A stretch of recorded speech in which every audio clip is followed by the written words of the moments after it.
Good afternoon, everyone. Welcome to the Thursday, April 11th City Council meeting. I'll call this meeting to order. Ms. McKay? Mr. Rogers? Here. Ms. Ramsey? Here. Mayor Pons? Here. Vice Mayor Dent? Here. Ms. Kernshire? Here. Thank you. You have in the packet minutes from December 11th and December 14th. Are there any alterations, corrections, modifications? Is there a motion to approve? So I move that we approve the city council work session minutes from December 11th and the minutes from the meeting on December the 14th. Second. Thank you. Ms. McKay? Mr. Rogers? Aye. Ms. Ramsey? Aye. Mayor Pons? Aye. Vice Mayor Dent? Ms. Kernshire? Aye. Okay, there are no matters of special privilege, which takes us to public hearings. And the first is consideration and action regarding PCR number 24-008 to rezone property located at 530 Millneck Road from LB4 to RS2, the PDR, with voluntary proffers conditions, and remove the property from Corridor Protection District. Ms. Griffin. Yes, hi. Good afternoon, Mayor Pons and members of the City Council. As you stated, this is an application to rezone property, approximately 3 acres of property located at 530 Millneck Road, from the Limited Business Corridor District, LB4, to the Single Family Dwelling District, which is our RS2 Dwelling District, and the Planned Development Residential District, PDR. The applicant is also requesting the property be removed from the Corridor Protection District. This is our CP district that requires review by the Architectural Review Board for all exterior material and design. This property is residual from a larger parcel that fronts on Jamestown Road that was subdivided to build commercial uses. The LB4 district allows commercial uses by right, but does not allow residential uses. Such commercial uses allowed by right include banks, medical and dental offices, and convenience establishments like barbershops, spas, and beauty salons that don't exceed 10,000 square feet. The applicant is requesting the rezoning to build 6 dwelling units, 4 single-family detached dwelling units, and 1 duplex with 2 dwelling units. Before I move further in this presentation, there are 2 important things to note. First, the rezoning of the property cannot be made except by the favorable vote of 4/5 of all members of the council, or in the event that 1 or more members of the council cannot vote, then by the unanimous vote of all members voting, but no less than 3.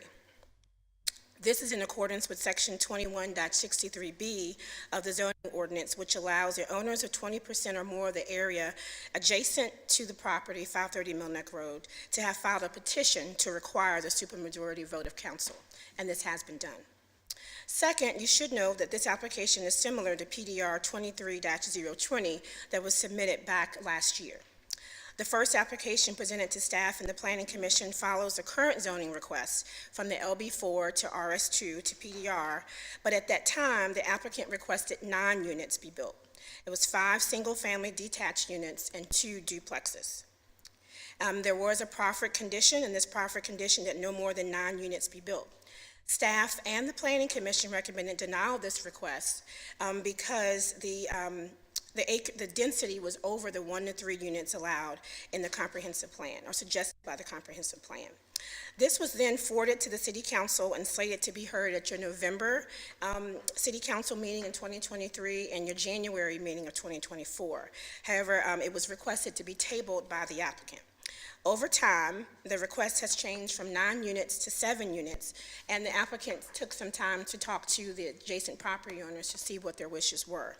We got several adjacent property owner letters that had questions about the number of units that were being proposed, also the types of units being proposed, and also they wanted to preserve the open space on the lot. With these changes, it was recommended to the applicant that he go back to the Planning Commission with his new application, and that's the application that you have before you today. So here, the applicant is requesting 6 dwelling units, 5 single-family detached homes, and 4 single-family detached homes and 1 duplex. I do apologize for that typo. And here you have, there would be 2.09 acres of open space, and then here is the configuration of the 6 lots. This gives you an example of the houses that the applicant will build. The 4 that are clustered together are single-family detached, and the one on the right-hand side is a duplex. Again, this property is zoned LB4, and this district is established to allow the location of office and limited commercial uses along the city's major highway corridors in a low-intensity manner that can be employed as a transitional land use between residential and high-density development. Again, it does not allow for residential uses. He is requesting to be RS2 and PDR. The RS2 zoning district is established as a single-family residential area with low population density, and the PDR encourages innovative and creative design on large parcels. In order for a property to be rezoned to PDR, it has to have a minimum of 3 acres, and this designation does allow for cluster development. It allows for various housing types to be employed, including duplexes and single-family detached. It also does not have requirements for the space, the size of the lots. And this is in contrast to PDR. And I think it's important to talk about the differences between the PDR and the RS2 district.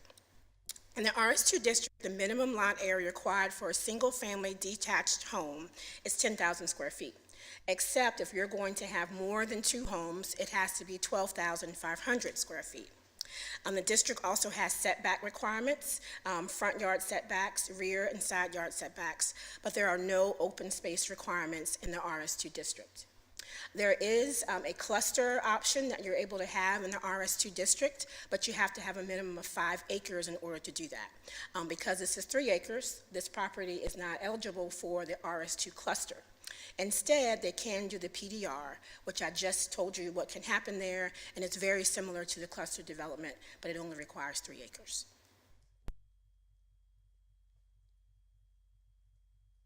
The comprehensive plan designation for this particular area is low-density, single-family detached residential.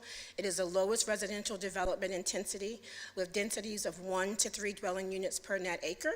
It is implemented by the RS1, RS2, and the PDR zoning districts. And specifically, back when the comp plan was being rewritten, the applicant did come before the Planning Commission and request that this property be rezoned to RS2. Wanted to give you a breakdown of the density calculations, and I won't go through all of this, but the total land area is 3.0 acres. If our zoning ordinance says that if there are significant slopes, then that acreage has to be deducted. It also has wetland, so that acreage was deducted, and also the applicant has deducted 20% for right-of-way. That leaves a net acreage of 1.976 acres. Altogether, then, they are able by right to build 9 units on this property with RS2 PDR. However, they are proffering to only build 6 units, and the 6 units is consistent with the comprehensive plan, 1 to 3 units. If you do 3 times 1.967, you get 6 units. And that's further explained here. So the RS1, they would be able to yield a maximum of 4 units. RS2, 6 units. Again, I gave you the scenario where you cannot have open space in the RS2. If it was PDR, RS1, then 6 units, and then again, PDR and RS2, again, the 9 units, but they are proffering only to build 6 units. The applicant, again, is also requesting to be removed from the CP district. They did go before the Architectural Review Board to get their approval or their opinion on this removal, and at the ARB's August 8, 2023 meeting, the ARB did vote to recommend approval for them to be removed from the CP district. The reason is because it's where it's located off of the street. It's no longer fronting on Jamestown Road or 199, and therefore the ARB did not feel that it should be in the CP district. Staff recommendation. Staff recommends approval of the removal from the CP district and also recommends approval of the rezoning from the LB4 to the RS2 PDR with the proffered conditions. The reason for that is because the comprehensive plan does recommend 1 to 3 dwelling units per acre. We've had this recommendation since October of last year, and the applicant now agrees with that and is also asking to be recommended for approval for the 6 dwelling units. We also recognize that we believe that this is the best compromise with the residents that came out through letters and also through emails and showing up to planning commission meetings. One of the big things that went away from their request was the preservation of the RPA area. In the RS2 district, there is no, like I said, open space requirement, and the applicant would be able to build right up to the RPA line as long as he doesn't go over the RPA line. However, in the PDR district, the intent of that district is to preserve the RPA, and therefore the units are allowed to be clustered together. And on a 3-acre property, the applicant will preserve 2 acres of open space. So again, 3 acres, and they're preserving 2 acres of open space. So this provides a further buffer to the RPA. At the Planning Commission meeting, there were several residents that spoke out and asked questions about how would they be able to guarantee that the open space would not be used for active recreation and for other dwelling units to be built. And so we then got a new voluntary proffer statement that requires, before the planned unit development or the site plan is provided to the city, that there would be a conservation easement placed on that property. And in accordance to the PDR district, a conservation easement can be provided to the city, or it can be provided to a nonprofit organization. So in the instance or the time that Land Conservatory would not want to bring that on, the city would do that, and that is something that is allowed in our zoning district in the PDR district.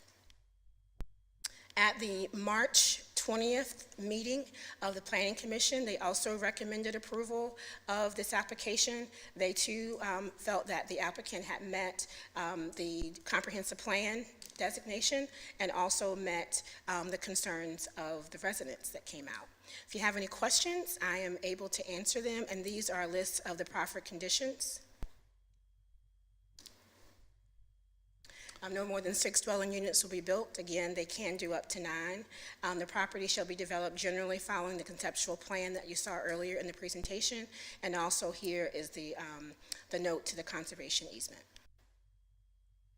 If you have any questions, I'm happy to answer them. Good. Thank you, Ms. Griffin. I appreciate the update and the reminder that this has been in the works for over a year. Yes. Long process. I don't have any questions. Mr. Ms. Griffin, just clarification. So the PDR, you stated it gave them the flexibility, the PDR gives the flexibility to preserve the RPA, but it also provided the flexibility to provide an additional buffer between the adjoining property. That's correct. Okay. Yes, and that does not happen in the RS2 district. Right. It could, but it's not required. Okay. Thank you. My only question, and I believe this was in the report, I just want to make sure I understand. So across the street, we have a hair salon directly across from this property, and then kind of farther, like the properties next to the hair salon down Nunnik Road on the opposite side of the street, those are in RS2, and then behind is RS1, and then where the CVS is business. So it's kind of surrounded by RS2, RS1, LB4, and the CVS, so it's in this kind of interesting That's little correct. spot. That's Okay. correct. All right, thank you. Ramsey? Thank you, Ms. Griffin. So I just want to be sure I understand this. So if it's RS2, they can build 6 units. They do not have to have, the applicant would not have to have any green space, and it would be 6 detached single-family homes, correct? That is correct. And it's by asking for the PDR with a duplex that basically creates the green space. That is correct. So if there are residents who are concerned about it having a duplex in the area, the alternate would be RS2 without any green space where the applicant could develop right up to the RPA. That is exactly correct. And I know that sometimes we hear PDA or PDR, and is that the same as what a PUD used to be? It is. So some other examples of PDRs or PUDs: Crispus Attucks, Counselor's Chase, Close. Port Ann, Tyler Street, Kinnaman Condominiums, several others that are PDR or PUD. Yeah, in fact, I've got one behind my house on Idlewood, and I didn't realize it was there until looking up on the zoning map. I realized that they're really spread all over the city and used for situations like this to provide some flexibility. That's correct. So, thank you. Thank you, Director Griffin. I have no questions. I might have one for the applicant in a moment. Okay, thank you. Okay, thank you. So I'll open the public hearing, and Mr. Getty, if you'd like to come up first. Welcome, sir. Mr. Mayor, members of council, I'm Vernon Getty of 1177 Jamestown Road, and here wearing two hats, representing. My sister and I are the landowners, so two hats here. Some brief history, as I mentioned, Millneck Land, the landowner is me and my sister. This is a property that's been in our family for generations, and frankly, we are both at the stage in our lives that we've decided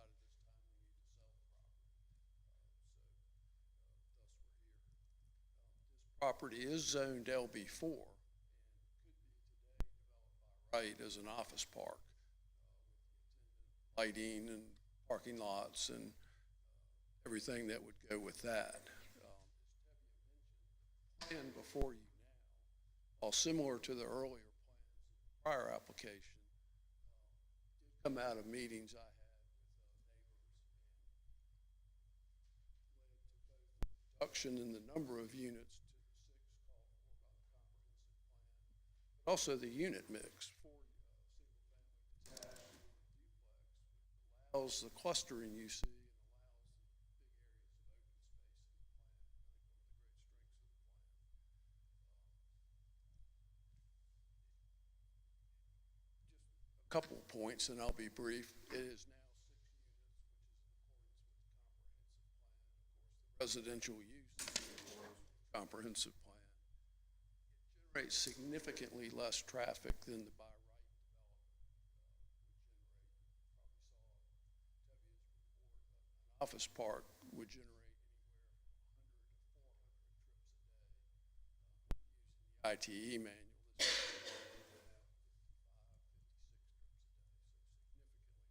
Traffic. Point I'll make is this is required to comply with the city's Chesapeake Bay ordinance.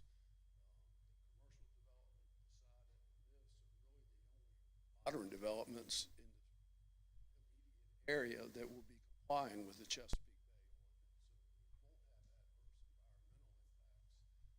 All the surrounding development was developed pre-Chesapeake Bay requirements. That's not in place with those. The homes will be attractive. You saw some potential elevations and high quality.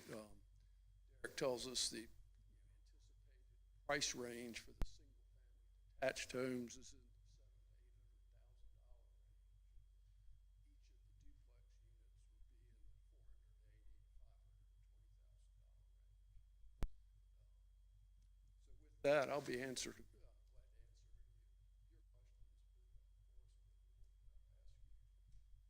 Grant the various approvals.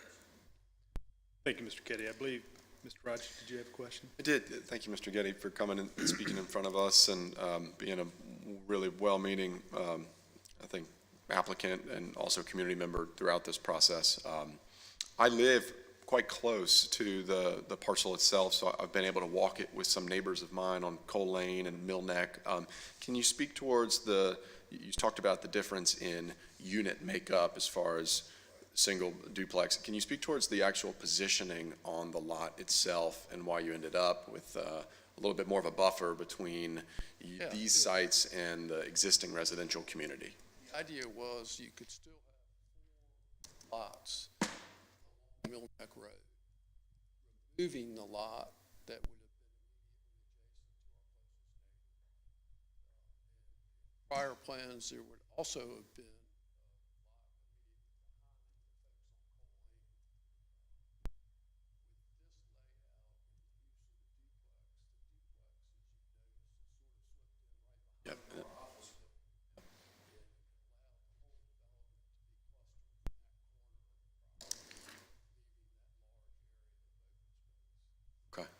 And the tree cover will still be maintained in such open space? Okay, all right. That's all. Thank you. Questions for the developer? I have a couple. So thank you, Mr. Getty, for being here once again. And also I would like to echo Mr. Rogers. Thanks for your working with the adjacent property owners to try to come up with a plan that was most suitable.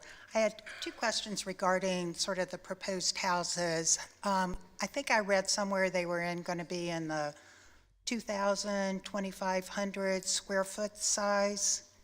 Is that? And I noticed the four detached houses, you can readily see a garage. Will the duplex have a garage? Okay. And based on most of people my age that I hear, looking for homes, they're looking for the primary bedroom to be on the first floor. Is that something that is also planned? So it would really fill a niche that we currently have a void of in the city, I think, as far as having smaller single-family homes with primary bedroom and also the garage. That is the idea.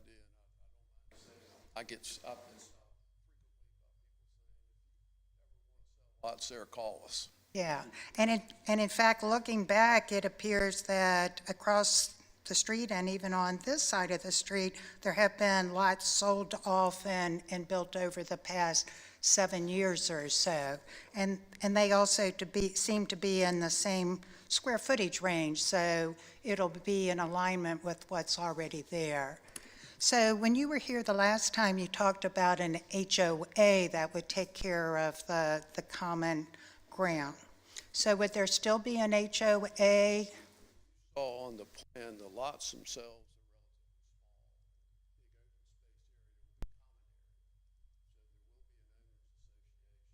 own that area. Okay, so it's still that, Tied directly to. okay, so even if the city has a conservation easement, there would still be an HOA? Yes. And based on HOA documents that I've heard of for other neighborhoods, I guess the HOA here could restrict this to home ownership and limit to no or a percentage of rentals. That would certainly would be an option for them. Okay. All right. Thank you very much. Thank you, Mr. Getty. Thank you. Would anybody else like to come forward to speak on this issue? Sir.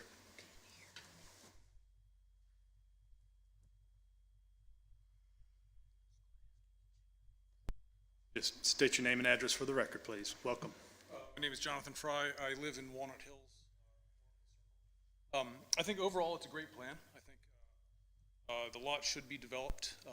The downside I see to it is the PDR actually establishes a foothold where you have duplexes start creeping into the areas surrounding it, so I'm concerned about that. The hair salon that's across the street actually doesn't really operate, or at least we don't notice it in operation. Myself, my wife, my children, we walk that area a lot. I think overall it does fit with the area very well, the neighborhood. But those duplexes,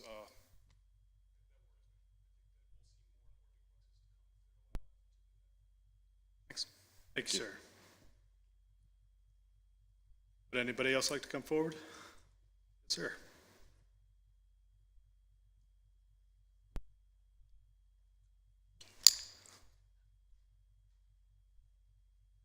Welcome. My name is Scott Jones. Thank you, Mayor Pons, City Council. My name is Scott Jones. I live at 522 Millneck Road, the adjoining property. I had three principal concerns with this development, and through the process of public hearings with the Planning Commission and City Council and meetings with Mr. Getty, I think that there has been substantial in the plan. However, I still do have concerns. Let me first note what I view as the improvements. One of my concerns was proximity to the RS1 residences, in particular my own, and that issue has been resolved. Also, by virtue of it being in a PDR and the smaller footprint, the plan has been able to preserve the green space fact that it is going into the conservation easement, my concerns about future development of recreational facilities framework on that site. However, there is a third concern that I do have, which is not addressed realistically by this plan, and that is the issue of vastly increased traffic and disruption along basically what's a country lane, Mill Neck Road. In the Planning Commission public hearing on March 20th, and today it has been noted that by right, the current LB4 property could be developed for office or professional type space. And that is true in principle. However, in the statement by applicant, it was noted that the office retail market in this area is overbuilt, so therefore it is highly unlikely that this is actually what would occur on that space. I am in agreement that this should be for the best use of this space and for consistency with the surrounding area, that it should be residential. However, my concern is just with the scale of the development. It was noted that in the ITE estimate provided by the applicant that over 55 daily trips per day would be taken. There is no estimate or measurement of the current number of trips, but I'm pretty confident from living there that it would more than double that. I have also done my very own unscientific documentation of travel to the last residence on that section of Mill Neck Road. And the number I got was roughly 15 to 20 daily trips for a 4-bedroom unit. And so that could substantially be greater than that 55. So with the improvements and with the fact that I think there has been a good faith negotiation, I don't think we have a binary choice between LB4 and RS2 PDR with the current, well, you do have that binary choice. However, I think having a conversation about what truly is the right scale of development that meets the legitimate rights of the property owners, but also preserves the essential character of the neighborhood, this quiet, serene neighborhood on a cul-de-sac where people walk their dogs, walk their children, etc. I still think that if this is approved with 6 units, it will be an irreversible change to the character of the neighborhood, and it's plausible that we could fulfill the needs of all parties, but with a smaller scale that would reduce the amount of traffic, noise, and disruption. So I hope that you will hear me and consider, it's been a long process, but I think it could be better for all parties involved if it was a little bit longer. Thank you. Thank you. Would anybody else like to come forward? Seeing none, I'll close the public hearing and come back to council for conversation, consideration, and I'll just kick it off. I want to thank all the residents that took the time to share with us their thoughts and concerns over the long year plus. But moreover, applaud both the residents and all the community and the developer for working together to find some compromise, and I think we've done that. And so for me, in terms of best use for this property, I think housing is it. It would certainly be better than a commercial use, whether it's viable today or not. It might be viable in 5 years, you never know. But in 5 years, I do think residential there would be better than an office park. So for me, I think where we've landed on this, now that it conforms with the comprehensive plan and certainly has the support of Planning Commission, I'm ready to support this application as well.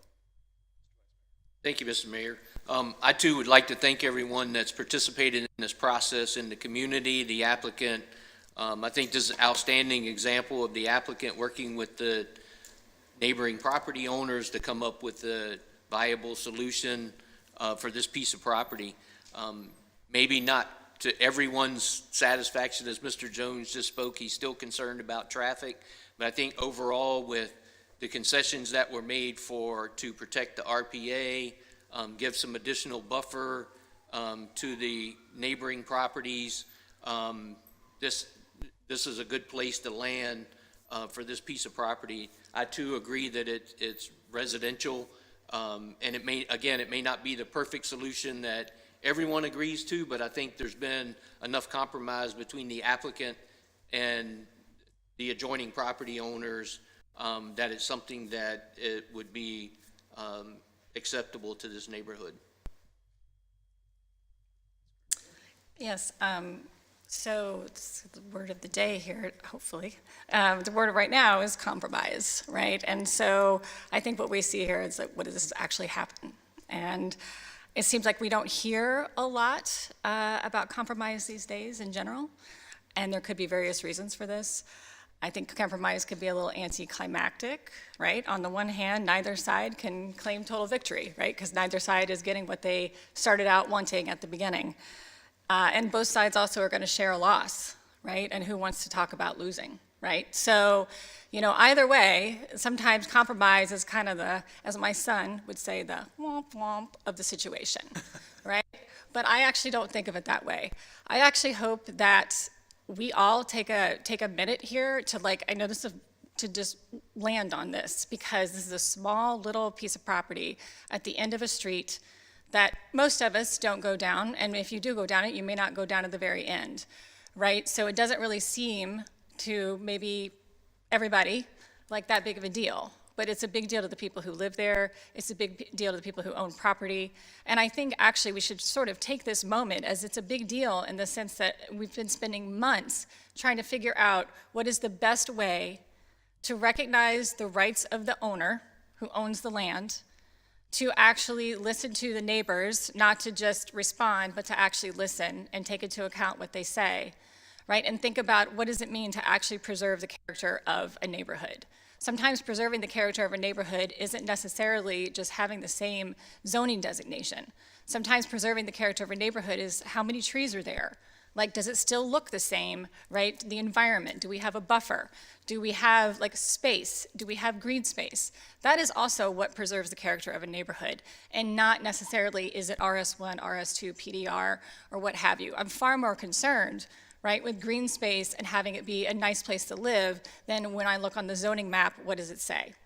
Well, in this case, we have a piece of property that all around it, it says all kinds of things around the zoning map. There's a lot of different, there's RS2 across the street, there's RS1 behind it, there's LB4 across the street. So that doesn't really capture, right, necessarily exactly what we're doing here. And I want to just give a recap, for those of you who have been following along the last several months, is that the first proposal was 9 units, 5 detached, 2 duplexes. And that's a lot. I agree. Actually, back then, I was like, that seems like a lot, right? That's a little intense. The second proposal was 7 units, all detached. So less units, but because they were all detached, they took up more of the space. And so that was of great concern to the immediate neighbors who wanted to preserve, understandably, more of the treed, wooded character of where they live. So the third proposal, here we are, is 6 units, 4 detached, 1 duplex. So addressing the intensity, right? Less units in general, buffering around the perimeter, allowing more space between the development and the existing neighbors, making it such the duplex does back up to the parking lots of the businesses. Moreover, this proposal includes a voluntary proffer to ensure greater environmental conservation. So all of these changes actually reflect the direct input of what has happened in this room and in conversations over the course of several months. So I think, and again, throughout all this, following the rightful process of being in front of Planning Commission twice. So I think, again, the PDR is not being used here as a way to increase units, which it could do, but what it is actually doing is to make sure that the conservation and the environment is actually preserved. And I think this is how we can kind of be proud of this process, to be perfectly honest with you, because this is how you actually recognize property rights, allow reasonable development, and preserve environmental character of a neighborhood. And I think to construe the situation otherwise would actually be sad, because it would be inaccurate to the facts of what has just occurred. So a lot of discussion about what is reasonable development, and I think, nothing is going to be perfect, but for all these reasons, I think this is reasonable development. I do want to address, though, two things that have been brought up, and I think that are important to know going forward, is that, I look at the traffic situation, but I also look at pedestrian access. And I think this is something that we are going to have to look at, and we should look at, in making sure, is this a safe place for pedestrians? Do we need, as a city, and we're going to talk about a master plan later today in the meeting here, we need to think about where are the sidewalks? Like, how do we make sure that a place that has more people is actually safe for pedestrians, for the kids and the dogs and everybody who lives there? And I think that that's on us to take a look at that. And I also understand the concern is that we don't want to open up what could be, some might call Pandora's box of having duplexes everywhere or in other places. And I understand that. And I think that's why we want to make sure that we understand that every application is considered in its own right, just as we have done here. And so I hope that that does kind of allay some of the fears that this doesn't have to be a slippery slope. It doesn't have to be a slippery slope as long as those of us who are up here always take into consideration what is the right thing for what we're looking at before us. So I am actually proud to support this. I think this is a reasonable plan for this particular piece of property, and so I will be in support of it. Thank you. Ms. Ramsey? Thank you. I don't have a whole lot to add. I agree that this is a compromise to the process, having met with Planning Commission twice and various neighbors and with city council members over the past number of months. I do feel that this is reasonable. I do want to tack on to one thing Ms. Kern-Shear said about neighborhoods and characters and zoning. I walk around Williamsburg a lot, and I get curious when I see different neighborhoods and the juxtaposition of different houses. So then I go home and become like Derek, a tax map geek. But I don't know how much the public realizes that the character of our city is composed of multiple various types of zoning. We have a very eclectic mix in our city. We have big, we have small, we have old, we have new, we have PDRs, we have townhouses, we have tourist houses, we have apartments, and that's just on Newport, Griffin, Indian Springs, and all of those are zoned RS2. And they are very important to the character of Williamsburg, and I'm proud that I live in one of those. And talk about traffic and cut-through traffic. No one can have more cut-through traffic than Stacy and I do on Griffin and Newport Avenue. No one can be more concerned than we are about cars coming down a one-lane road, basically, and where children live. So yes, we do need to take into account pedestrian and traffic as we go forward. But this city is made up of a number of great neighborhoods, all with their own character that contribute to the overall character of Williamsburg. And I think that this development will help add to the overall character of Williamsburg and provide needed housing in the size and configuration that people want. So I fully support this as well. Rogers? Thanks. There really isn't much more to add than what has already been said, but at least I can provide my 2 cents as the person that lives closest to this development up on the dais. I walk it at least a couple times a month past it. It's my shortcut to CVS, and in doing so more recently, I've seen the planning sign said there's potential rezoning here and considered, well, what's the best use for this land? And I like to look at that as what's proposed versus what's the status quo. So kind of the way I see that is not status quo is it maintains as a forest land, but that the owner of the land has the option for development, which they can exercise when they want. And given its current zoning, they could exercise to be a office park, as mentioned, potentially providing 100 trips of additional car usage down the relatively, I think, sleepy and pristine and good walking path that is Mill Neck today. It would be certainly unbecoming of a cul-de-sac to then be drawing that level of traffic, even though the current zoning for that parcel is LB4. And so then in looking at status quo being developed into how it's zoned now versus what is proposed, I agree that the change in the proposal originally has begun to meet more purposefully and successfully the concerns of local residents. When I walked the parcel, as I said I did, it wasn't with the developer, it was with my neighbors who are directly behind it. And their concerns were a little bit of creek and some environmental runoff, and I know that the developer worked with them to help locate the housing in a way that was not directly abutting existing housing right now. And then the final point was, I think it was more eloquently said by Councilman Ramsey, but on the mix of housing that we have in the city, the comment was brought up about duplexes. I understand those can be a concern. It's a new housing type, right, in Williamsburg. There are several neighborhoods which have duplexes, Matoka and Indian Springs and Harrison are some that come to mind for me.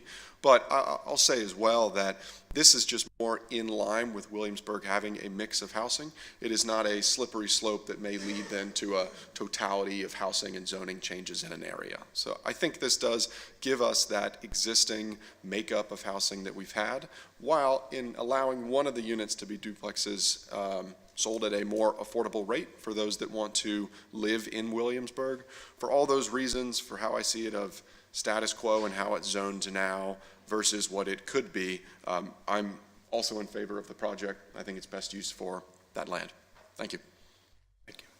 Anybody else have any additional comments? Is there a motion? So I move that City Council approve PCR 24-008 with voluntary proffered conditions. Second? Thank you. Ms. McKay, would you call the roll, please? Mr. Rogers? Aye. Ms. Ramsey? Aye. Mayor Pons? Aye. Vice Mayor Dent? Aye. Ms. Kerntier? Aye. Okay. Takes us now to item B, consideration and action regarding PCR number 24-010 to amend the zoning ordinance to include a new category of restoration and reconstruction under section 21-413 of the special exemptions. Ms. Griffin. Yes, good afternoon once again. The city is requesting an amendment to Chapter 21, Article 3, Division 12, Colonial Williamsburg Historic Area to allow the restoration and reconstruction of buildings through the early American period, 1800 to 1840. Currently, the zoning ordinance only allows buildings pre-1800 to be reconstructed and rehabbed or restored in the historic district. This came from a request of Colonial Williamsburg to reconstruct First Baptist Church off of Nassau Street. The Board of Zoning Appeals at that time tabled the application, and it was tabled because the building was constructed after 1800. This ordinance would allow buildings between 1800 and 1834 to be constructed in CW through the special exception process, excuse me, before the BZA. Here you have a zoning map of the CW area. And we just wanted to go over the reasons why we think this should be approved. First, we want to make sure that we acknowledge the worthy reconstruction, interpretation, and study of buildings. We do know that CW is expanding their history and what is being interpreted in the historic district. And we want to make sure that we have ample space for them to do so. And then this will not be something that just can be approved by the BZA. There are some criteria, and the first is historical understanding. Materially, the building must add to the historical understanding of the city of Williamsburg and its residents from the colonial era through the early American period, 1800 to 1840. And then they will also have to provide documentation. Evidence will have to be provided of the building or structures that they are based in historical value, archaeological evidence that they existed during that period of time between 1800 and 1840. Staff recommends approval of this application. We believe it meets the intentions of the Colonial Williamsburg Historic Area to preserve, protect, and maintain the unique character and historic importance of the area. We also believe it allows a broader interpretation of history within the historic area. The Planning Commission agreed with this recommendation, and they also recommended approval at their March 20th, 2024 meeting. If you have any questions, I'm happy to answer, and I do believe there is someone here to speak from CW. Thank you, Ms. Griffin. I don't have any questions. Mr. Vice Mayor? No questions. None for me. I have none. Okay, thank you, ma'am. Yes. With that, I'll open the public hearing, and if Mr. Hurst would like to come forward from CW, Colonial Williamsburg. Mr. Mayor, members of council, my name is Ron Hurst. I'm the Chief Mission Officer for Colonial Williamsburg, 134 North Henry Street. I'd like to speak in favor of this amendment to the ordinance because there are already 7 major structures in the historic area that were erected after 1800. They were all kept over the last 98 years of restoration because of their historical or architectural significance. This would be the first time that we would attempt to build something that had disappeared from the landscape, but in this instance, a tremendously important building both locally and nationally that addresses the practice of religion by the African American community in the early national period.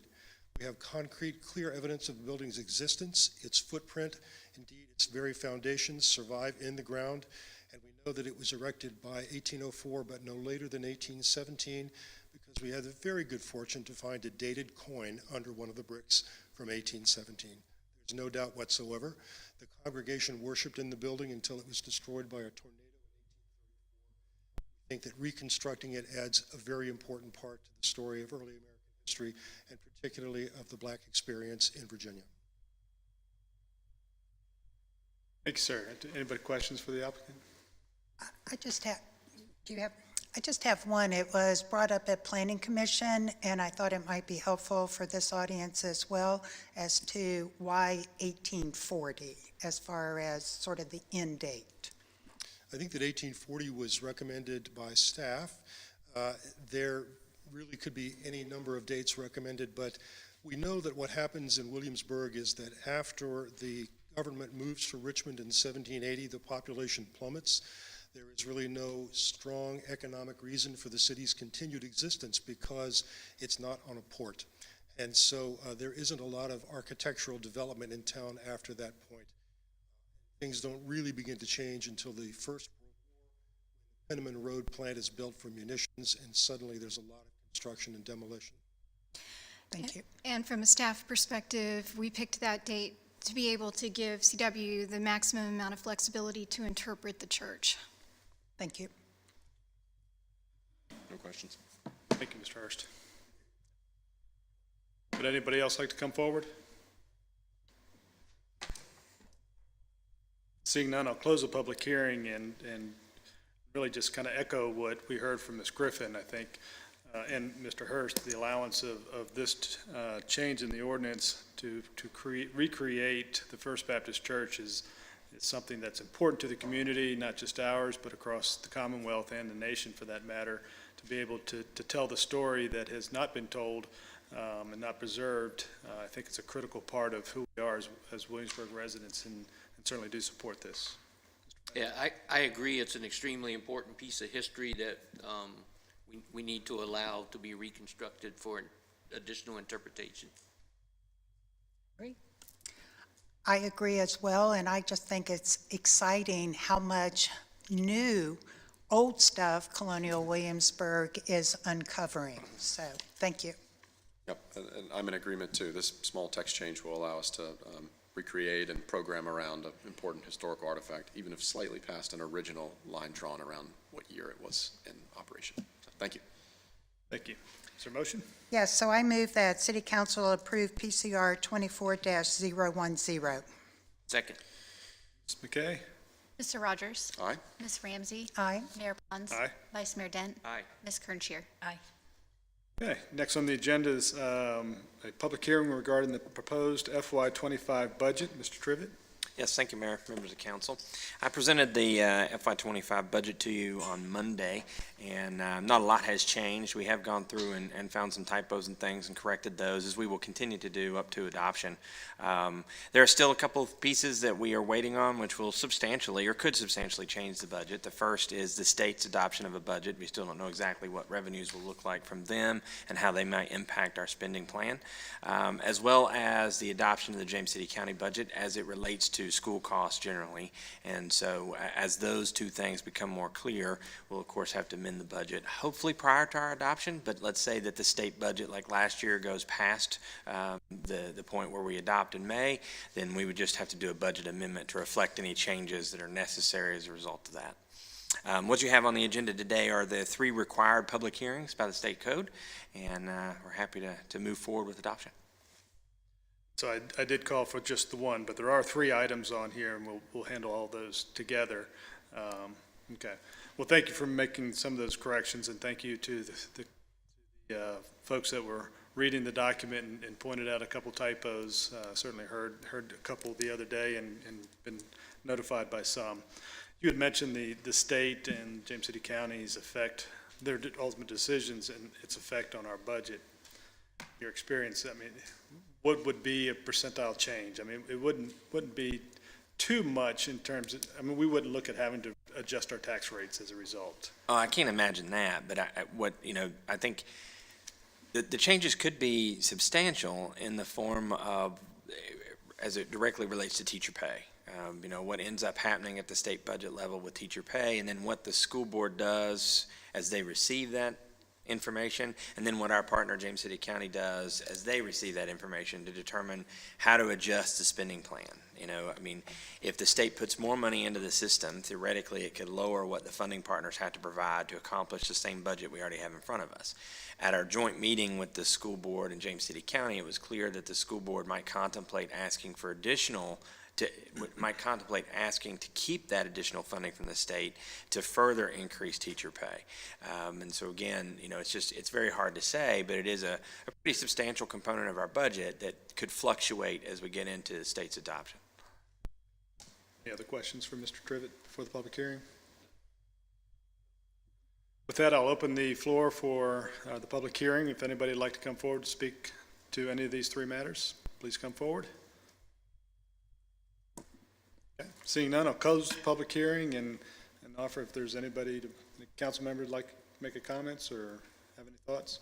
No, I just encourage everyone between now and May in adoption, if you have comments, please reach out to us or the city manager and share those comments. I know it's a large document, but now's the time to really dive into it. And if you have questions or concerns, please bring them to us.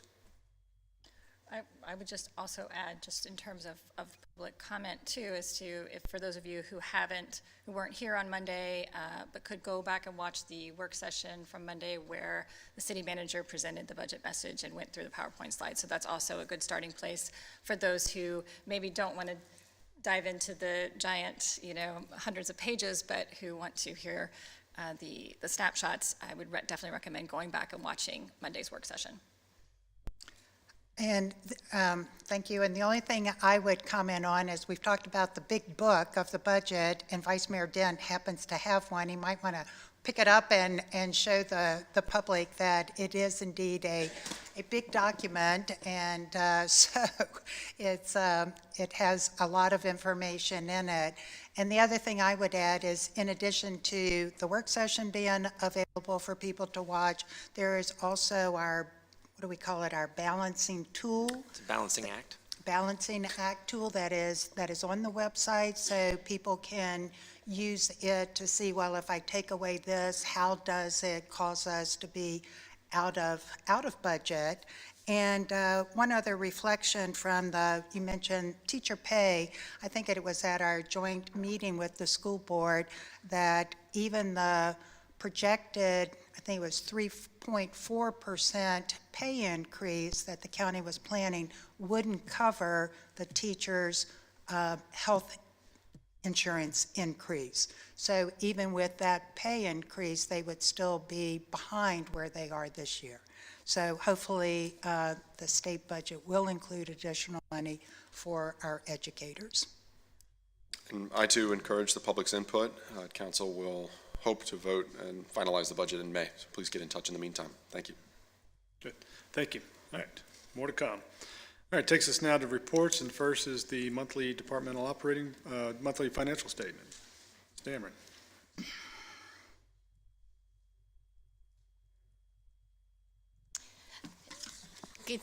Good afternoon. I will start as typical with the general fund.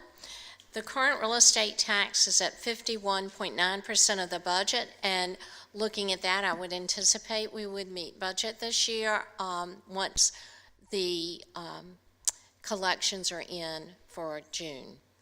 Current personal property tax is at 98.3% of budget, while business personal property has exceeded the budget by $78,000 or 5%. Penalties and interest from late filings on all taxes realized to date is at $146,000, or 89% of the $167,000 budget. This is down 10% from the $163,000 received in March of 2023, and an increase of 5% from the revenue realized in March of 2022.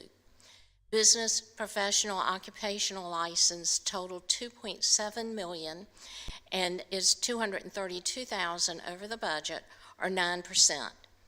Lodging taxes totaled $2.3 million and was $55,000 less than the revenue recognized in March of 2023, a decrease of 2.3%.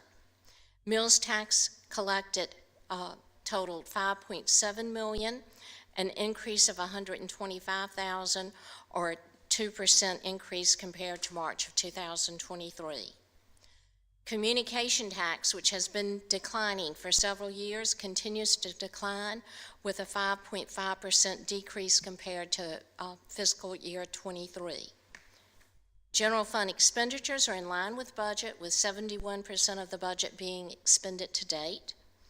In the CIP fund, the sales tax realized is $3.5 million, an increase of $159,000, or a 4.8% increase compared to last year.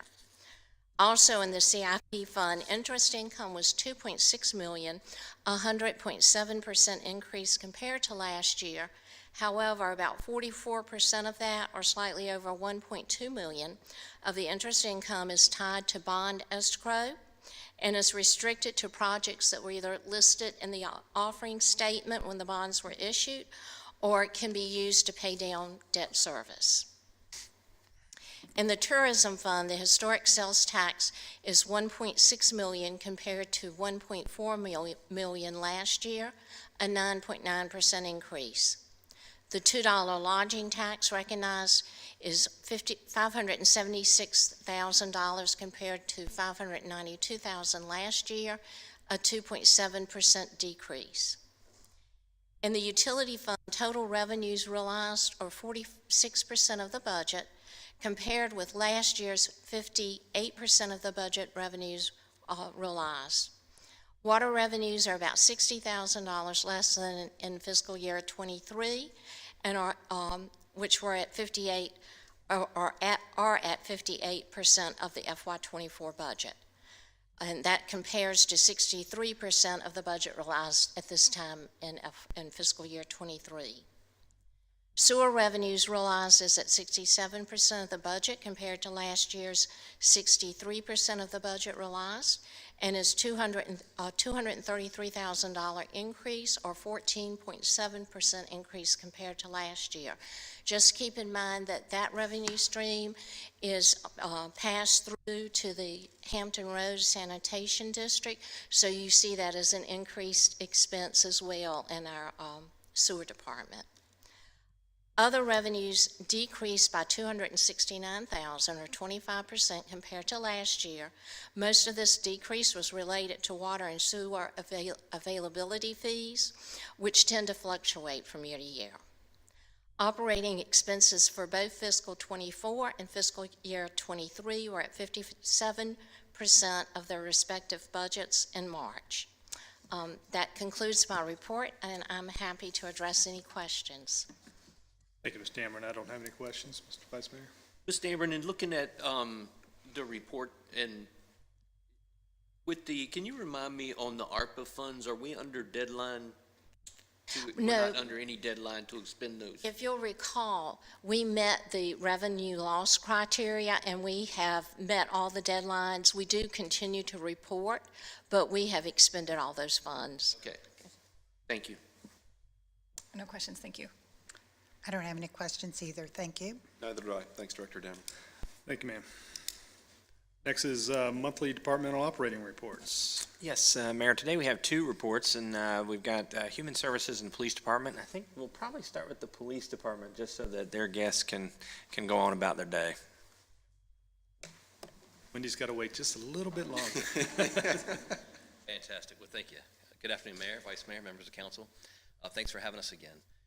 Today, as far as our monthly operating report, we have special guests from the Department of Criminal Justice Services, Tina Sumter and Rick Collins, who are going to share comments from Richmond on our effort to certify our community as a crime prevention community. So without further ado.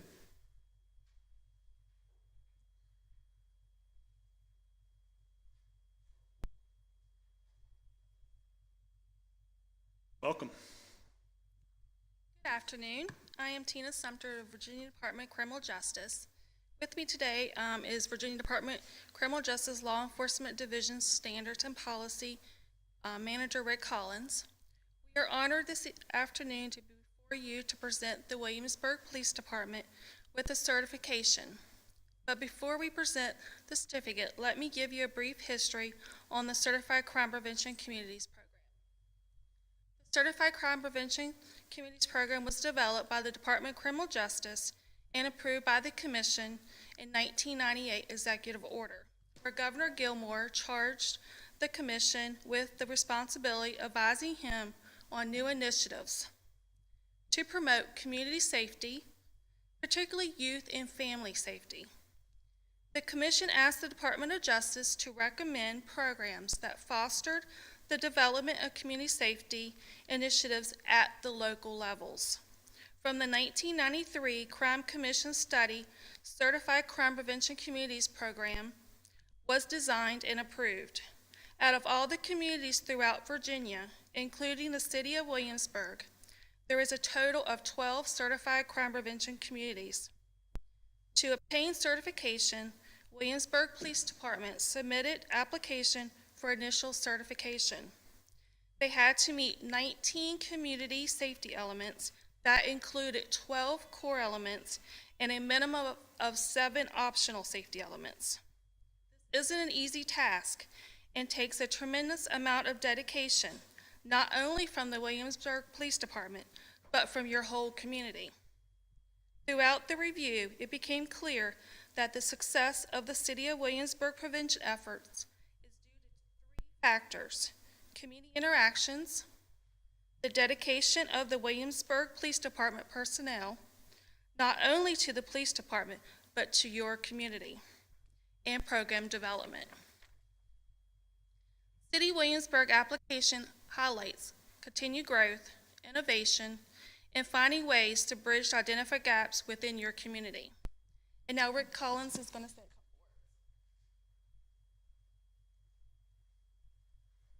words. Welcome, Mr. Collins. Hey, good afternoon, Mayor and Vice Mayor and members of the City Council. Thank you, Tina, for the introduction. As Tina stated, my name is Rick Collins, and I'm here on behalf of the Department of Criminal Justice Services. The small number of agencies that have succeeded in obtaining this certification is indicative of the substantial time and resource commitment that the police department must make in order to achieve certification in the Certified Crime Prevention Community Program, as we've all heard from Tina Sumter's update. And this one, for me, is particularly significant. Our amazing Tina Sumter is normally the one that handles the entire presentation, but when Williamsburg Police achieved theirs, I asked her, or begged her, to allow me to come in and say a few words, and she's graciously allowed me to. Not because I'm a particularly important person, but certainly Chief Dunn, Officer Herb Williams, and the members, the men and women of the Williamsburg Police Department, I have a significant amount of respect for. Before joining DCJS, I was a law enforcement officer myself in nearby Hampton, Virginia, and I was the Deputy Director of the Hampton Roads Regional Criminal Justice Training Academy, which is in Newport News, but is Williamsburg Police Department is a member of that regional academy. Over the years, I have had the absolute honor and privilege to get to know Chief Sean Dunn, who has served as our vice chair when I was a member of the academy on our executive committee. In addition to getting to know Chief Dunn, I had the opportunity and privilege as well to get to know and train and become friends with many of the men and women who currently serve on the Williamsburg Police Department. This was very special for me to see Williamsburg achieve this incredibly difficult certification. Particularly proud of Chief Dunn, who I consider a mentor and a friend of mine, and to the hardworking men and women of the Williamsburg Police Department who contribute much to the city's amazing reputation throughout the Commonwealth. I truly believe you would be hard-pressed to find a finer police department anywhere in the Commonwealth, and certainly one that represents the values of the Certified Crime Prevention Community Program. On behalf of the Secretary of Public Safety, Terry Cole, the Director of DCJS, Jackson Miller, I would like to present Williamsburg PD with their Certified Crime Prevention Community Certificate. I would like to thank the City Council and Chief Sean Dunn for the dedication to the City of Williamsburg, and a very special thank you to another good friend of mine, Officer Herbert Williams, for all his hard work in achieving this certification. Congratulations, Chief.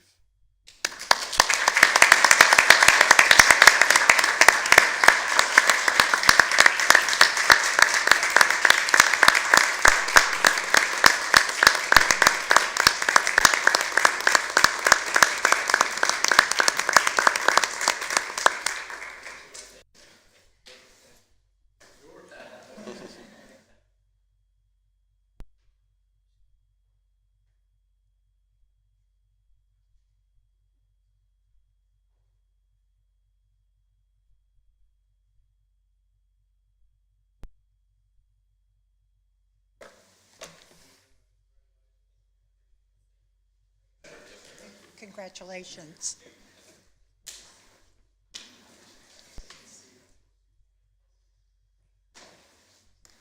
That concludes our monthly report. Well,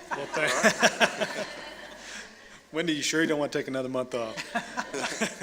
Well, let me first just say, how proud I am, and I know I'm speaking on behalf of my colleagues on City Council, how proud we all are of the hard work that this city does, and in this case in particular, the Williamsburg Police Department. I can't think of another community that cares more about public engagement and making sure that they exceed in everything that they do and the training that they go through. So congratulations again, Chief Dunn and Herb Williams. I know that he worked hard on this, and we've got a great department and one we should all be proud of. Okay, Ms. Evans. Hard act to follow. But I've waited several months to do a department report, but. Stand and give you a round of applause. Okay. So good afternoon, Mayor, members of council. So I'm going to talk today about our Home First Williamsburg program. Back in 2020, I was having coffee with Fred Ligon with 3E Restoration. We were just brainstorming on how we can help families that are stuck in the cycle of homelessness. So we were seeing families that couldn't obtain permanent housing, or even if they were able to obtain housing, they were quickly being evicted. And so we know that when someone's living in homelessness, they can't address their physical and mental health needs because they're just trying to survive. There's no money management if you don't even have enough resources to meet your basic needs.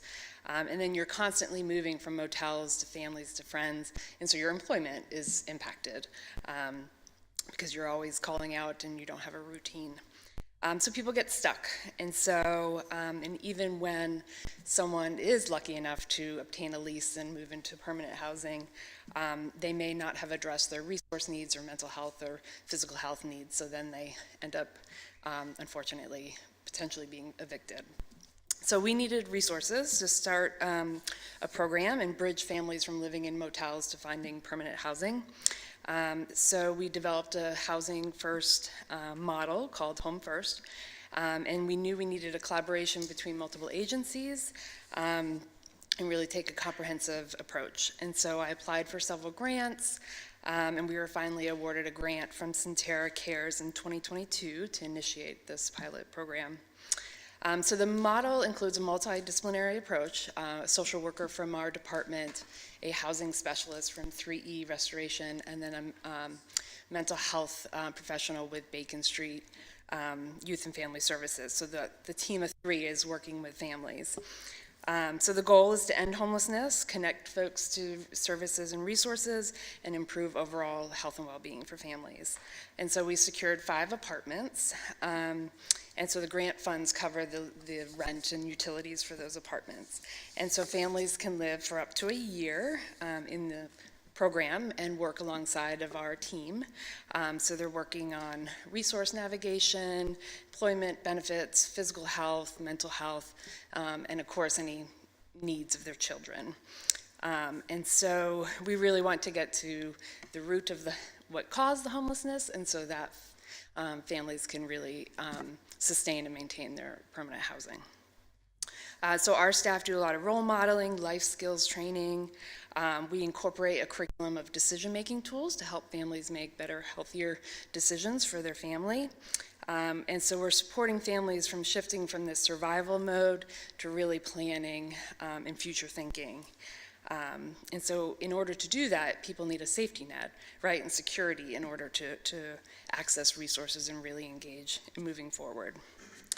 So all of our families who participated in the program were residing in a motel, or one family was tripled up in a unit before entering into the program. So since fall of 2022, we've served 11 families. 7 families have exited the program, and 6 of those families have found permanent housing. So one family was accepted into public housing, another family was able to get a housing voucher that subsidized their housing, and 4 others obtained leases. One family, unfortunately, had a probation violation, which was not a result of the program, and so ended up being incarcerated. So the 6 families that have graduated from the program and moved to permanent housing have all remained in that housing and have been stable. So 2 of our families were able to pay off housing judgments, which was preventing them from getting a lease. And so over the last year, we've also established a partnership with Chesapeake Bank. And so their staff have been great, and they work with families to open a bank account, do financial literacy meetings and trainings, and even offer a credit recovery program. So one of our moms in the program attended 4 of these financial literacy appointments and has saved up to $3,000 to put into a CD. One of our dads opened his first ever bank account and opened savings accounts for his kids. In addition to Chesapeake Bank, we've established a partnership with the Farmers Market, of course, and who's offered tokens to our families. So one of our moms went last weekend to the market and was like overwhelmed with all of the fresh food that she was able to get for her family. So that's been a real success. So the program is designed to leverage the current resources we have in the community and just match them with the families that are most in need. So not only have we seen families have success in finding housing and money management, but we've seen improved health and well-being. So one mom who was in our program, she talks about if it wasn't for the program, she wouldn't have discovered her cancer diagnosis. So our team encouraged her and assisted her in getting to a medical appointment where they made that diagnosis, and she's now getting treatment. Which that's something that you wouldn't necessarily do if you're trying to survive and find a place to stay every night. So we had another mom who has saved up money to pay off her vehicle. Another one is taking her driver's test. We have one that's getting her GED and another one that just enrolled in a CNA nursing course. So these families are working in our city businesses, and they're working on goals to increase their resources so they can sustain their housing and their families. So wanted to share these incredible stories.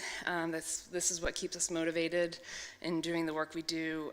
It really does take an investment of time and resources to actually support somebody from moving out of homelessness.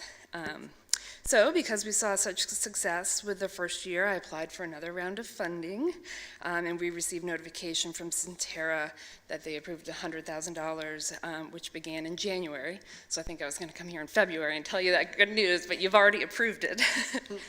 So I'm so grateful for Centerra to really recognize the impact of the social determinants of health and how they really impact the overall community health that we have. So we're excited to continue our 5 housing units, and we have families in there now, and we're continuing to help shift them to permanent housing.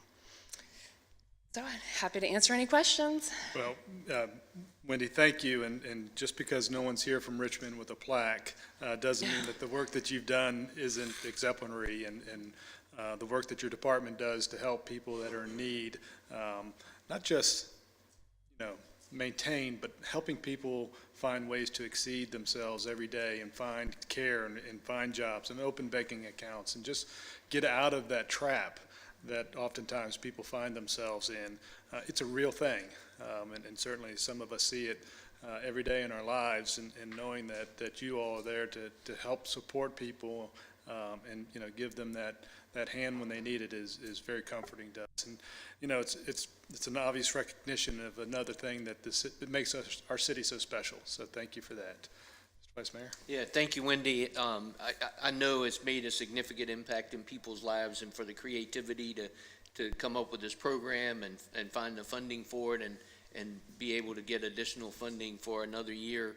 And I know a few years ago, I attended a program that the foundation hosted where they had individuals come in and talk about how difficult it is to live day to day, not knowing your housing situation, and as you pointed out, impact on their families, their medical conditions, and to see the emotion that those people had just thinking about trying to find stable housing. I know this has made a tremendous impact on those families, so really appreciate the work that you do and your staff and all the other hundreds and hundreds of cases that you have on a day-to-day basis, so thank you.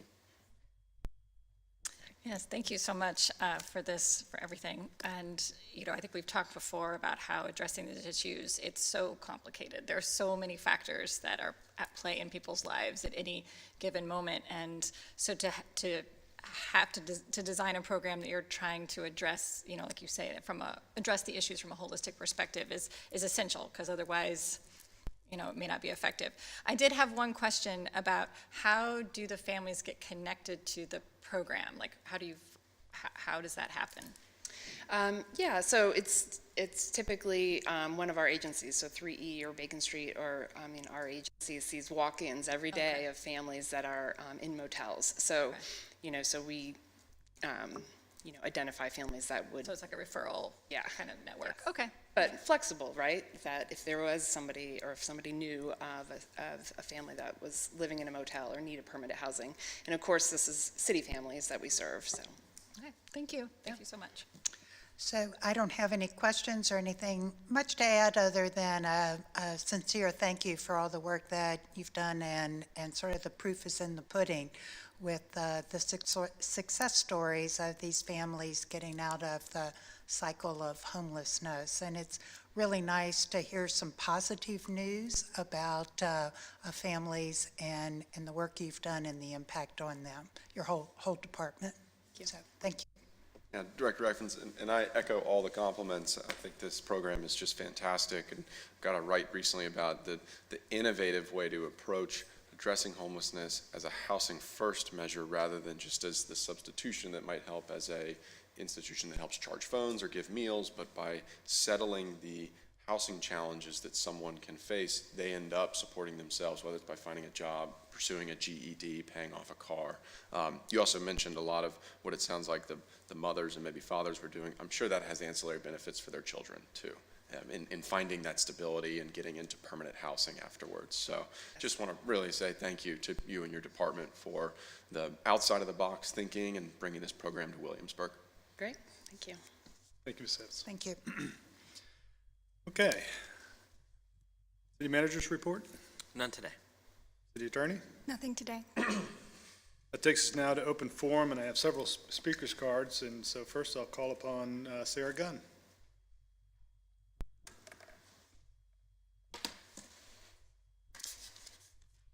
Welcome, Ms. Gunn. Hi, Sarah Gunn. I live at 131 Hunting Cove. And I was going to say good afternoon. It is still afternoon. That's right. I'm here because I'm really concerned. I've lived in Williamsburg most of my life, and I have seen really smart growth and some really not so smart growth within the city. And this may not be the exact meeting for me to say what I've got to say, but maybe you all could just keep it in mind as time passes. We've got that huge, high-density apartment getting ready to open on Henry Street. And I don't think we understand the impact it's going to have on our streets, 2-lane, 25 miles an hour, people walking back and forth. We've got to really think about traffic every single time anybody proposes some kind of development or the other. It's really important.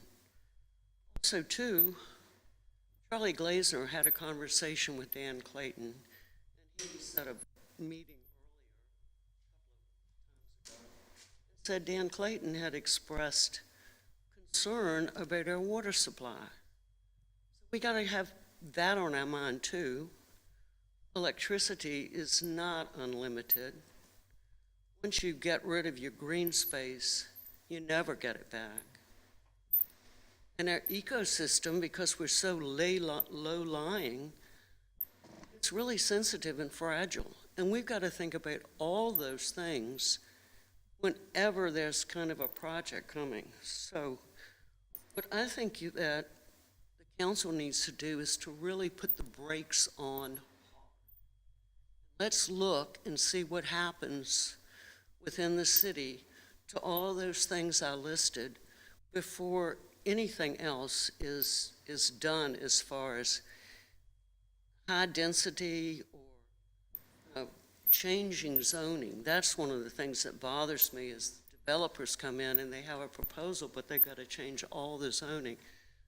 I mean, what Vernon Getty wanted to do was the right thing. It's privately owned land and works well with the neighborhood. I'm talking about all these apartment buildings and everything. Now, I spent a lot of time on this, and I know you all have seen this. 2021 is called the Affordable Housing Report. I have looked at this thing multiple times, longer than I want to, and it's a marketing piece. There are assumptions being made throughout, or you don't know what the assumptions are. They use the U.S. Labor Department for statistics. They break us up into 5 income categories. They say we need, 1,400 or something like that. Or housing units, but it doesn't define what you need in low, middle, all the categories. I question all of it, I really do. I don't know where the baseline number was established. Did someone go through and count how many, units currently in the city before they started with this big number? And also, too, we're tiny. Land mass, population, when you look at James City and you look at York County, have you all driven through James City County and York County recently and seen the apartments being built? I think that it would be important for us, I keep saying we because I'm part of this community, to take the figure that we have 400 and some plus units to date and see what James City has and see what York County has. I bet we're over the number. I bet we got plenty. And, they have these predictions of 2030 we're going to need this, 2040 we're going to need this. Based on what? I mean, they're not telling you what they expect from the economy. I don't want to be shrill, but I truly think this is pretty worthless. And I don't know how much money we paid for it, taxpayer, but we've got to, I'll just sum up. Am I out of time? I'll give you another couple seconds. Go ahead. Okay, I just want to say, we got to consider traffic, water, power, green space, and the ecosystem before any project is approved. And we cannot change the zoning. You know, that's what protects us in our small city. That's why we're charming, and that's why we love it. Thank you for Thank you, Ms. Scott. Thank you. Next speaker's card I have is Thomas Heifel. Sorry about mispronouncing that if I did. Thomas Hafley, Hafley. 100 Sterling Manor Drive. I knew that too. Downtown Williamsburg.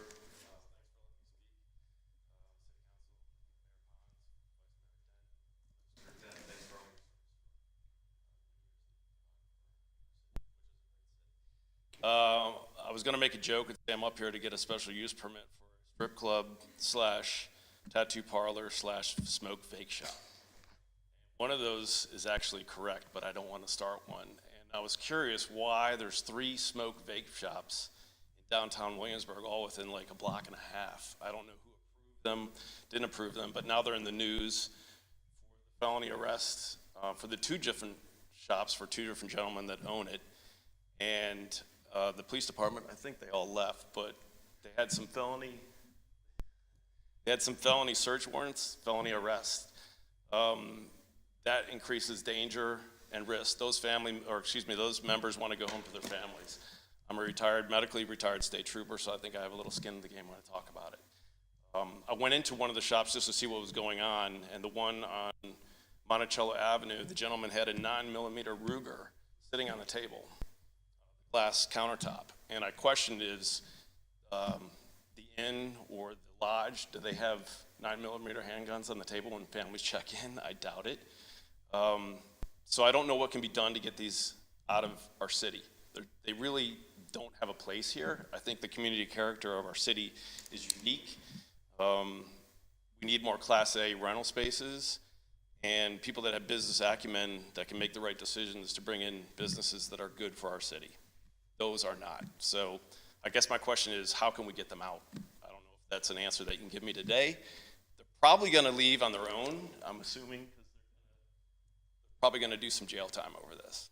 So that's my say on that. The other 2 comments I wanted to make was homelessness. I live in downtown in High Street, and there's a lot of people living in their cars by the parking garage there. And then there's also people walking in and out of the complex, kind of like zombies, just walking around. There was a gentleman that lived in the woods right behind, I'm trying to think what it is. It helps out homeless people. It's right on the corner of Trayburn Avenue. Used to be a Virginia Gazette building. There was a gentleman living in the woods, and I walk my dog there often. And there was a lady that is retired that lives in Bristol Commons. She said that the gentleman attached her hose to his campsite so he could get fresh water, and also was charging his phone. So when I walk the dog early in the morning, I hear someone yelling in the woods, and it was that homeless person. So I don't know, I guess St. Bede's has a program where there's over 300 people that are registered for homelessness. And within that, I counted that's probably like 2% of our population. I don't think they live here, but when I asked St. Bede what the issue was, they said that we're giving away too much stuff. So other people are coming from other communities to get free stuff from our community. So I'm all about helping homeless people, and I think the woman that talked about it earlier was, that's a great thing to get people into housing. And then my last comment is going to be about basically business taxes. I own a local business. One of my heavy equipment trucks pays about $7,000 a year in personal property tax, and it was interesting that you said that the personal property tax is way over budget, and maybe that's a reason why. A few months back that the city council approved the $80 million basketball court. I think that that $80 million could be used to maybe help out small businesses like myself, or first responders, or school teachers with higher pay. So I think that we're all in this together. We want to make a community and a city that's better for everybody. I just think that maybe we've fallen short on a few issues. Thanks for your time. Thank you. Thank you for your service. Next speaker's card I have is David Tritchler.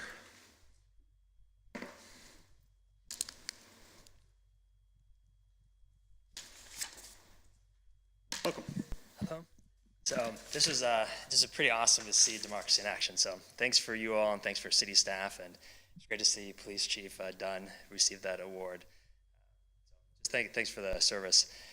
I'm here just to give an update on something that is pretty important to me in my day job, and I think will impact the city moving forward. And this is the Gates Hall announcement. So I'm Associate Director of Global Research Institute at William & Mary, and we ran 20 years and have a pretty successful run.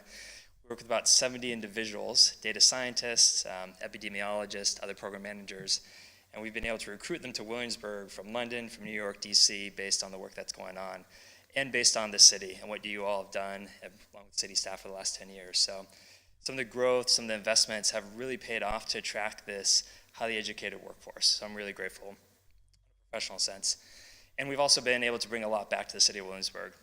Just last week, we brought in our latest grant that's hit our $90 million mark. So in the last 15 years, we brought in $90 million to the city of Williamsburg for research and people working here. And so it's been great to work here. And the Gates Hall will be going in where the Brown Hall currently is. So William & Mary Foundation, anonymous donor, just gave $30 million to update that building in partnership in compliance with some things with CW to invest in that area with Merchant Square. And so in 2 years, we'll be bringing around 100 people downtown to eat at those restaurants, to be there. And we hope to bring some of the vibrancy that is part of the city's plan there. And these are city professionals and really great individuals who are moving here with their families. So it's really exciting for us. I hope it fits in with where the city is going. It's really great for us to invest, particularly when we think about the democracy in 2026. We'll be launching that off in partnership with everyone. On that note, I just wanted to raise my support when I think about this workforce. So these are people who are producing at the early to mid stages of their career. They're highly productive in producing outputs and knowledge that's going out and impacting governments around the world, policies around the world. We work in 160 different nations, again, emanating from Williamsburg. It's a grand tradition when you think about when Williamsburg got started, to impact the world, to have the statements that come from the city have global ramifications. And a lot of the work we do is picked up in the New York Times, the Economist, other places. And I say this because one of the key factors for us to recruit this high talent, to bring these millions of dollars to Williamsburg, diversify its tax bases, is can we attract people with families who want to live here? Now, we don't pay the salaries that we pay in DC or New York. We're a public institution. So we have people who start at $60K or $70K. And one of the things that's come up today that's really important to us is affordable housing.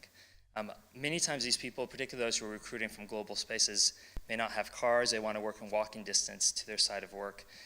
And as you know, having places where people can live and raise their families and go to schools here is really a challenge for many of our younger groups who are trying to create a work and produce and diversify the tax base.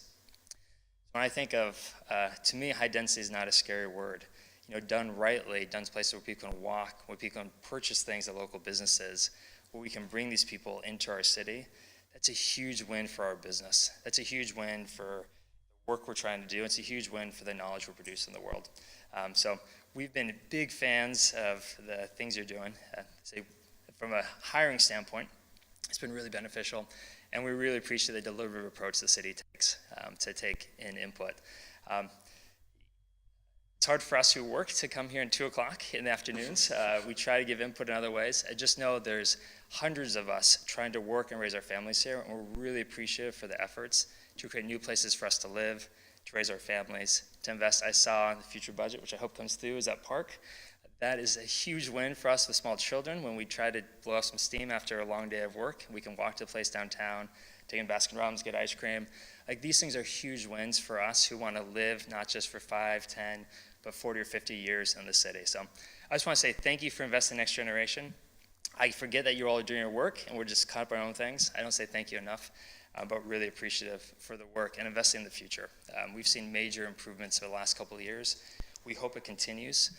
Because we really want to grow a place that is a leader in data science, a leader in developing information insights for the rest of the world. And we think it can be done here in Williamsburg. The trajectory is good, and we just ask for continued support to help us create businesses here that can support the future. So, thank you. Thank you, Mr. Critchler. So that concludes my speaker's cards, but the open forum is still open if anybody would like to come forward.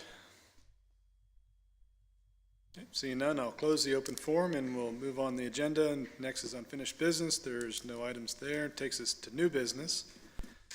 We have several items. First is consideration and action regarding Resolution 24-06, updating the fire and rescue mutual aid agreement between Hampton Roads localities. Chief Snyder. Welcome. Good afternoon, Mayor Pons, Vice Mayor Dent, and City Council members. Just wanted to get in front of you guys in terms of the updated mutual aid agreement. Last year, the Hampton Roads Fire Chiefs Association determined a need to update the existing mutual aid agreement, which was adopted, as you saw in your packets, in August of 2011. And so we wanted to add some localities and make a few text changes to the updated mutual aid. We're including Gloucester and Isle of Wight and Southampton and Surrey counties, and some other text changes in terms of utilizing the term aid, strengthening some other language in there in terms of how we decide on what mutual aid radio channels we're going to use and so on and so forth. So really a housekeeping thing, just requesting your permission to approve the Resolution 2406, which allows Mr. Trivett and I to execute the updated mutual aid agreement amongst the 16 participating Hampton Roads localities. Happy to answer any questions you may have. No question. It seems like a good opportunity to continue partnering with our neighbors so that we all can have the best resources available when they're needed. Yeah, Ms. Shelton can remember what we went through in 2011 to draft the initial agreement. So I know they're continually looking at the language to keep it current. No questions. Yeah, I have no questions. Thank you. I have no questions either. None for me. Thank you, Chief Snyder. Thank you all. So do we need to adopt this resolution? Yes. So I move that City Council adopt Resolution 24-06. Second. Second. Okay. Mr. Rogers? Aye. Ms. Ramsey? Aye. Mayor Pons? Aye. Vice Mayor Dent? Aye. Ms. Kernscher? Aye. Chief. Next is consideration and action regarding the authorization of a task order with Whitman, Reckart, and Associates to develop a street infrastructure master plan and update the stormwater management plan. Mr. Small, welcome. Thank you, Mr. Mayor, members of council. Today we are, last month, if you remember, we talked about updating our public utilities master plan. This month we are looking at updating our public works and which consists of streets, curbs, sidewalks, traffic signals, and other stuff. And then also looking at our stormwater master plans, which are getting kind of to that point where it's time to update those. The streets infrastructure master plan will kind of focus on that existing infrastructure, including our 6 bridges, our 18 traffic signals, and then kind of giving us an overall high-level overview of existing sidewalks along those major pedestrian corridors and focus on ADA improvements that might be required for those. We'll also look at the comprehensive plan, our crash data, and kind of pull that all together so we can identify any new transportation needs that might be needed. But it's really, this is focused on existing infrastructure. So the overall task at hand is to evaluate that infrastructure and determine those conceptual scopes of work, and then come up with the cost for those, for the necessary repair, rehab, and or replacement. But kind of do that in a logical and systemic manner so that we can plan out for like 20 years into the future, and how can we, cycle through some of those. The second part of this thing is for our stormwater master plan, which right now is about 10 years old. So it's time to kind of look at that and update it and look at the projects that were listed in that master plan, remove those that are already completed, and then kind of look at, okay, are there new things that have cropped up in the intermediate time? Again, this is going to require field inspections, verification of those things. We'll also look at the water quality capacity of our existing regional stormwater facilities, specifically at Skipwith Pond and at Haynes Pond. And what those will do is we want to make sure that they're in conformance with the most recent updates to state regulations for water quality.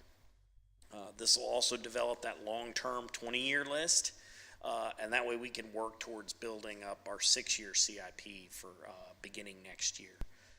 This will also help us on both of these master plans to identify those funding opportunities that we're always looking for, and by having it in a plan, you've automatically got points on getting that money.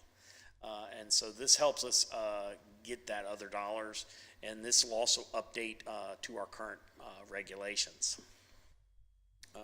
We have selected in this particular case for these two master plans, the consulting firm of Whitman Reckart and Associates, who is on our on-call list.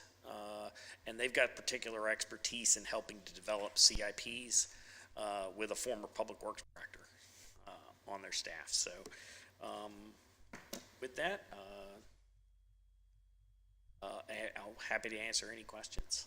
Thank you, Mr. Small. I don't have any questions. You know, it seems to me that, you know, $149,000 to do this type of comprehensive work is, a good deal. I mean, money's money. Obviously, there's a great deal of value there. But, you know, when you look at our infrastructure and the aging nature of our infrastructure, being ahead of the game in terms of being able to anticipate future needs is absolutely important, particularly as we go into budget cycles. So I look forward to this. Vice Mayor? No questions, thank you. I have a couple of questions. Thank you, first of all. I want to ask about, make sure I really understand kind of the scope in terms of sidewalks and bike lanes, one of my favorite things. Now, first of all, are bike lanes something that will be captured by this master plan? In general, and one project we could look at is maybe what we need to do is have a study to analyze and come up with a better plan for our sidewalks. Because right now, our sidewalk, or our sidewalk plan and our bike plan are quite old for the entire city. So maybe that's one of the things we need to look at, because it might be a need that's definitely there. And so, you know, you mentioned, you know, restoration and looking at what's there, but is this also sort of capture, like, oh, there's not a sidewalk here and there should be, you know, kind of envisioning, like, not just what we need to fix, but what we need to augment in terms, and this would be part of this. It'll be a kind of a small part of that, but it's more a matter of, hey, maybe we've got this many roads that don't have sidewalks, or that only have sidewalks on one side of the street. And therefore, that might be something we need to look at in a future CIP project to kind of plan out a better strategy for that. This is kind of to give it that overall view, because right now we don't know what we need to work on, and we're trying to move more into a proactive approach to how we maintain our existing infrastructure, and instead of a reactive approach. Okay, and I definitely appreciate that, because there's something something I do hear, you know, that I have heard from residents is it sometimes can feel like Michelle Silverstein, like the sidewalk just ended, you know, or something. And so trying to think about, I've been asked, like, do we have a pedestrian master plan in Williamsburg? And so is that what this is hopefully moving towards in the future? It would move towards that, yes. Okay. And is there any place in this process for public input? Like if somebody wanted to. Not at this point, Okay. but it may be one of those things that it might be that's one of the conclusions of the study, is that additional public input might be needed, and especially when you're talking about an overall sidewalk master plan and pedestrian master plan, I would expect that would definitely be required. Okay, all right, thank you so much. Thank you, Aaron, for the presentation and for always being the master of finding money. I think you are the king at finding grants to help us get the best value for our projects that we have here in the city. I also think it's very important to address aging infrastructure, whether it be, you know, streets and bridges and water. We talked on Monday during the budget presentation about the water treatment plant and how old it is and some work that needs to be done there. So I just want to digress a little bit, if that's okay, and may need to get Mr. Reed's input as well, because we've had a lot of questions about our infrastructure. Can we handle it? Can we handle water with new developments coming up? If we're using 2.5 to 3 million gallons a day, I believe is correct, out of a capacity of 7 million. Is that we're at like half the usage that goes on for a certain amount of time? What's the Waller Mill? So I think the public would be interested in getting a little bit of an update on that. Yes, ma'am. Good afternoon. Plant capacity is 6 million gallons a day, and on an average, 6 million. yes, ma'am. And on an average day, we use about 3 million gallons a day. So we're at about 50% of capacity on an average day. So could we bump it up to 4 million, 5 million, and feel confident that we would have enough water to accommodate additional people living in Williamsburg? We don't want to go above 80%, and so we Okay. would feel comfortable moving up to about 80% capacity. At that point, we would need to look at additional water source ideas. So 80% of 6 million then would be 4.8 million. So if you sort of extrapolate 3 million for 15,000 people, that gives us a little bit of room to grow there. Yes, ma'am. So, thank you. Just wanted to try and get some information on that because, say, the question has been asked as to what we use and sort of where we are in that. Thank you. Thank you. So, back to you, Aaron, sorry. And thanks for the presentation, Mr. Smalls. I don't have any additional questions. I'm glad we get to see how, in your office, the long-term planning works, because the questions were brought up earlier around water quantity, water quality. So it's good to see how you all manage stormwater, but also just the cleanliness of water that we use as residents. Thank you. Like to make a motion, Ms. Ramsey? Yes, so I move that City Council authorize the city manager to execute a task order with Whitman, Reckard, and Associates to develop a public works, street, and stormwater master plan. Second? Thank you, Ms. McKay. Mr. Rogers? Aye. Ms. Ramsey? Aye. Mayor Pons? Aye. Vice Mayor Dent? Aye. Ms. Kerntier? Aye. Before we let Aaron go, we're going to move on to consideration and action regarding the bids for a citywide flashing yellow signal modification. This is a project that's actually been coming along for a long time.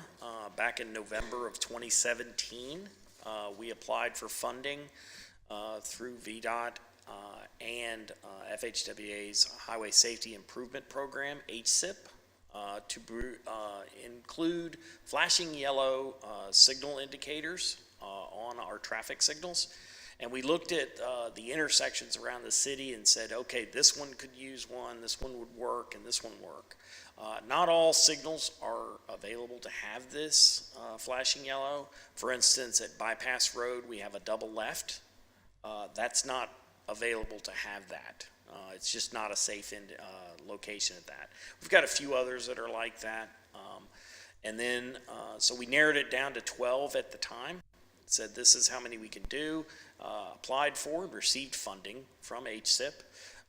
And this is also one of those nice programs where it's 90% federal funding, and then VDOT, in their graciousness, picks up the extra 10% of the tab. So it's actually 100% non-city local funds. So we finally got the design on this. This is put at the back end of the 6-year plan. That's what takes so long. We put it out to design last year and got it designed and bid. Had to narrow it down to 6 specific intersections due to some other constraints that were going on, and including some of those intersections that we already equipped with flashing yellow. Through like our Monticello project, converted the one at the shopping center and the one at Richmond Road and Lafayette Street. So some of those were already kind of taken off the list, and we also, so we narrowed it down to 6 intersections in mainly the Richmond Road, Lafayette Street corridors. We've received 2 responses. Our low bidder was Curtis Contracting at $487,049 and some change. And then that work is set to occur in the late spring and summer of 2024. Curtis, if you might recall, we worked with them on a couple projects. They actually did the installation at Ironbound and Long Hill Road, the intersection improvements there. So this is a contractor we're very familiar with working with, as well as on federal projects. This will occur over the summertime, late spring and into the summer, probably into maybe the early fall to completion. The funds are available. It did come in over budget. We did talk to VDOT, and VDOT was able to say, yes, we have extra funds to provide the funding, because this thing was estimated back in 2017 before we hit all of the inflation post-COVID. And so they were able to come up with the remaining of the funds, and actually that's what part of the resolution after this involves adjustments of the budgets for that. So any questions? Well, thank you for that, and not only are you the king of finding money, but you're the king of explaining why things are needed. Tell us why yellow flashing lights are... It's one of those things that's much more intuitive. As I've got on the photograph up on the screen here, what it is it kind of flashes at you yellow, and it really tells you yield as you're turning left, that you do not have the right of way. Whereas a green ball, which was the previous indicator that we would have up there, basically people look at that and say green means go. And so they'll pull out and turn left, even though they have to yield to oncoming traffic. They're not necessarily looking at the sign that says yield. So this is a much more intuitive to the drivers that you don't have the true right of way, but you can go if you have the time and the availability. It also helps with traffic flow because you're not having to wait for somebody sits in that turn lane. They'll have to stop all traffic so that they can make a turn. So you don't have to wait that extra time while they're making that green arrow turn. So it actually helps keep traffic moving along as well. It actually saves a lot of money. When part of the funding application that we do on this is we look at crashes that occur at these intersections, and angle crashes in particular that occur because somebody didn't yield. When you look at the cost of those and compare it to the cost of the improvements for the flashing yellow, over time, this had a cost-benefit ratio of well over 5.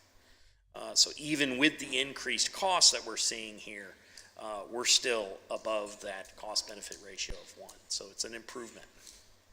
Well, thank you for that. I absolutely see it that way. Even as I experience driving, it seems like it affords more opportunities to make left turns than if you had to wait. And so that traffic flow makes sense. And then obviously the safety is important. Yeah, thank you, Aaron. I know early on when some of the other localities first implemented these things, they were not so well received and people didn't understand, but it seems like everybody's adapted and really liked the idea of having the flashing yellow signal for all the reasons that you've identified. And I too thank you for always reaching out and finding those extra funds so it's not on the city to pay for these kind of improvements. Yes, thank you. You've answered all my questions, so thanks. Thank you, Ms. Ramsey. Answered my questions also. Thank you again. Just one question, Mr. Smalls. 6 intersections, so is that 6 lights in total, or will there be? 6 traffic signals, yes. Okay. And those, they're expensive. They're just surprisingly expensive. They are surprisingly expensive, yes. Is there a shelf life to these such that when if at all, the next flashing light or way to manage traffic, these can be converted into, to show a different symbol of some kind, or? Yeah, and really the best thing to do it is well, the way the ones that were not able to get converted, many of them, some of them it was just based on the configuration. For instance, the one traffic signal at Scotland and Richmond Road, that one in particular would have looked at the left turns off of Richmond Road. Could that be converted? Well, it would, except the mast arms are much older in that location, and so the signals actually hang from the mast arm. So adding another 4th light to those signals would make it a foot lower. That's where you're getting into the spot where now we've got a truck's going to hit the signal. So it wouldn't work in that respect. But should our Public Works Master Plan say we need to eventually replace that signal, we would replace it and add that flashing yellow indication at that time. Okay, all right. Well, thank you. Thanks for the presentation of both accounts. Thank you. So I move that City Council award the bid for citywide flashing yellow arrow, FYA, signal modification, and authorize the city manager to execute a unit price contract with Curtis Contracting, Inc., contingent on VDOT concurrence of award for up to $487,049.02. Second. Okay? Mr. Rogers? Aye. Ms. Ramsey? Aye. Mayor Pons? Aye. Vice Mayor Dent? Aye. Ms. Kernscher? Aye. Okay, takes us next to consideration and action regarding proposed resolution 24-07, amending the budget for the fiscal year ending June 30th, 2024. Ms. Dameron, welcome. Good afternoon again. Proposed Resolution 2407 asks for about 4 amendments. The first 2 are actually a transfer, but because of the amount, we have them here.